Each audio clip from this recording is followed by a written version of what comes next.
2025 సంవత్సరం సెప్టెంబర్ నెల 3వ రాశి మిథున రాశి. ఈ మిథున రాశికి బుధుడు అధిపతి. అటువంటి బుధుడు చాలా బాగున్నాడు. వ్యాపారస్తులకి వ్యాపారం బాగా సాగుతుంది. వ్యాపారంలో మంచి ఆదాయం వస్తుంది.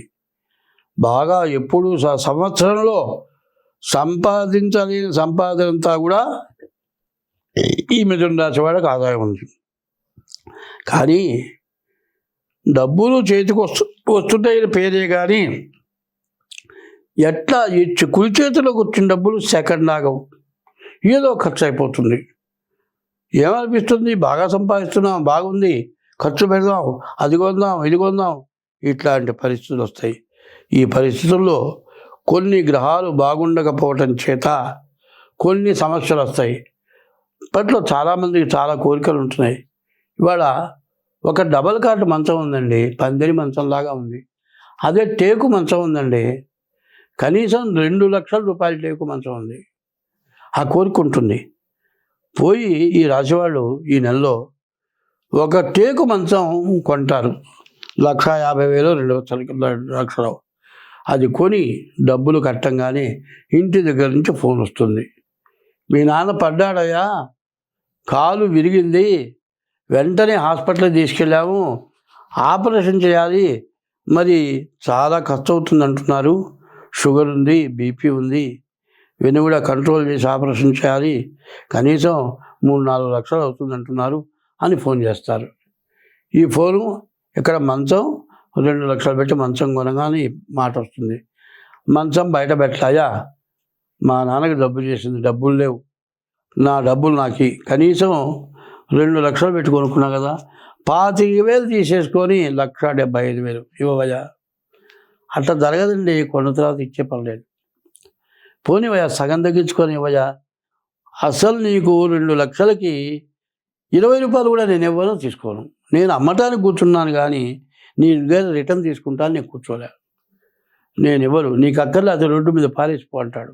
కాదు, రోడ్డు మీద పెట్టి బేరం పెడతానంటే నా బేరానికి అడ్డం వస్తావా, వాకిట్లో పెట్టబాకపో, వెళ్ళిపో ముందు. చూడండి ఏం పరిస్థితి. ఇంట్లో వాళ్ళ రోగానికి డబ్బులు లేవు, పందిరి మంచం కొన్నావు, డబ్బులు లేవు, తండ్రిని బతికించుకోవాలా, ఈ మంచాన్ని ఏం చేయాలి. చూసేవాళ్ళు అంటారు, ఏమిరా డబ్బులు లేకుండా పందిరి మంచం ఎందుకు కొన్నావురా 2 లక్షలు పెట్టి, ఎందుకంత అహంకారం అంటారు. ఇప్పుడు కోరికలు ఎట్టా ఉన్నాయంటే కోరరాని కోరికలు ఎక్కువైపోతున్నాయి. ఈ కోరరాని కోరికల వల్ల డబ్బులు ఉంటేనేమో ఆ రకంగా, డబ్బులు లేకపోతే బాధ. ఇవన్నీ కూడా సమస్యలు. ప్రతి వాళ్ళకి సమస్య లేని మానవుడంటూ ఎవరూ లేరు ఇప్పుడు. కాబట్టి ఈ మిథున రాశి వాళ్ళు చాలా జాగ్రత్తగా ఉండటం చాలా అవసరం. ఇట్లాంటి పరిస్థితి ఎవరికైనా వచ్చి ఉండవచ్చు. ఈ మిథున రాశి వాళ్ళకి ఇట్లాంటి పరిస్థితులు ఏమిటయా, ఎందుకు వస్తాయి అనేది మనం ఆలోచించుకోవాలి. మనకు సరిపోకుండా వచ్చిన రోజున అంతకుముందు ఎక్కువ సంపాదిస్తే దాన్ని దాచిపెట్టుకుంటే ఆ డబ్బులు పెట్టుకొని మనం తింటాం. అంతకుముందు వచ్చినవి జాగ్రత్త చేసుకుంటే ఇప్పుడు తింటాం. అప్పుడు వచ్చినవి జలసా చేస్తే ఇప్పుడు ఏమవుతాం. మరి గోడకి కొట్టిన సున్నం వస్తుందా? గోడకి సున్నమే కాదండి, రకరకాల రంగులు వస్తున్నాయి. ఈ రంగులు ఎన్నో ఉన్నాయి. సున్నానికి అయ్యే ఖర్చుకి రంగుకి అయ్యే ఖర్చుకి చాలా తేడా ఉంది. మరి రంగే కాదండి, గోడలు నునుపు రావటం కోసమని మరి ఎన్నో రకాలు చేస్తున్నారు. ఆ రంగు వేస్తే 5-6 సంవత్సరాల దాకా పోదు. ఇట్లాంటి మిడిమేళం అయినటువంటి ఖర్చులు అంటే అన్ని విధాలు ఉంటే చేసుకోవచ్చు. మన స్తోమత ఎంత, మనం ఎంతవరకు ఖర్చు పెట్టుకోవాలి. ఏమండి, నువ్వు మహా తింటే 2 గిద్దెల బియ్యపన్నం కూడా తినవు, గిద్దెడు బియ్యపన్నం తింటావు. విపరీతమైన ఆశ గలవాడు ఏం చేస్తాడు, 1/2 కిలో బియ్యపన్నం వండుతాడు. 1/2 కిలో బియ్యం వండుతావా, తినలేవుగా. అట్లాగే నీ డబ్బులతో, నీ సంపాదనతో ఏ రకంగా అయితే బతకగలవు అనేది ఆలోచించుకోకుండా విపరీతమైన ఆశలు పడి పక్కవాళ్ళు చూసి, ఇప్పుడు పులికి మచ్చలు ఉన్నాయట, ఆ పులిలాగా ఉండాలని ఒక వాతలు పెట్టుకున్నట్ట. ఆ వాతలు పెడితే పులి మచ్చలు వస్తాయా? మరి ఇట్లాంటి పనులు చేయటం వల్ల మనం చాలా బాధలు పడుతున్నాం. ఎంత డబ్బు వచ్చినా ప్రతిరోజు కూడా మనం ఏం చేయాలి, భగవంతుడికి నివేదన పెట్టాలి.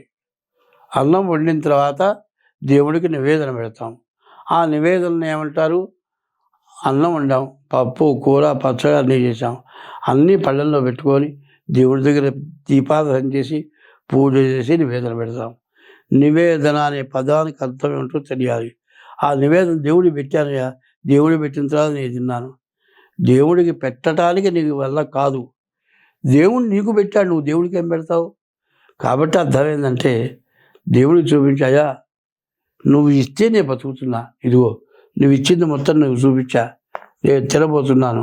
మళ్ళీ ఎప్పుడు కూడా ఇట్లా అయ్యి నీవు కళ్ళతో చూసిన తర్వాత ఆ పదార్థానికి మంచి రుచి వస్తుందిట, నాకు మంచి జ్ఞానం కలుగుతుందిట, నిన్ను పూజించాను, నీవు ఇచ్చిన దాన్ని చూపించి నేను చేసుకుంటున్నా. కాబట్టి నాకు ఎప్పుడు కూడా మేలు కలిగేట్టుగా సుఖంగా బతికేటట్టుగా చూడమని చూపించుకొని భోజనం చేస్తే మనకు ఎప్పుడు కూడా ఇబ్బంది లేదు. దేవుడు నివేదన అంటే అర్థం ఏంటంటే నీకు లోపల ఉండేటువంటి బాధని ఆవేదన అంటారు. నివేదన అంటే దేవుడు చెప్పుకోవటమే నివేదన. అటువంటి నివేదన చేసి మనం చేసుకుంటే మనకు అన్ని విధాలా బాగుంటుంది. ఇప్పుడు చెప్పిన దాంట్లో ఉన్న తేడాలు వివాహం కావటానికి కానీ, వ్యాపారం అక్కడ తప్పితే చదువుకు కానీ దేనికి కూడా మంచి సమయం కాదు.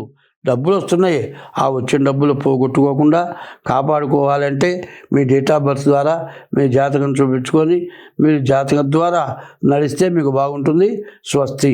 హిట్ టీవీ యాప్, ఇందులో short news, live news, entertainment shows, movies, digital magazines తో పాటు మీ జిల్లా వార్తలను కూడా ఫ్రీగా చూడొచ్చు. ఇంకెందుకు ఆలస్యం, వెంటనే హిట్ టీవీ యాప్ ని డౌన్లోడ్ చేసుకుని ఫ్రీగా ఎంటర్టైన్మెంట్ పొందండి. Hit TV app. Hit TV app. Please download hit TV app. Hit TV app ని ఫ్రీగా డౌన్లోడ్ చేసుకొని ఎంజాయ్ చేయండి. మీకు నచ్చిన ఎంటర్టైన్మెంట్ కోసం హిట్ టీవీ యాప్ ని ఫ్రీగా డౌన్లోడ్ చేసుకొని ఎంజాయ్ చేయండి. హిట్ టీవీ యాప్ ని డౌన్లోడ్ చేసుకుని ఆస్వాదించండి, ఆశీర్వదించండి. ఇంతమంది సెలబ్రిటీలు హిట్ టీవీ యాప్ ని డౌన్లోడ్ చేసుకోండి అని చెప్తున్నారంటే ఎంత మంచి యాప్ ఆలోచించండి. అమెరికా అమెరికాలో చదవాలనుకునే వాళ్ళకి విశ్వసనీయమైన పేరు మన శౌర్య కన్సల్టెన్సీ.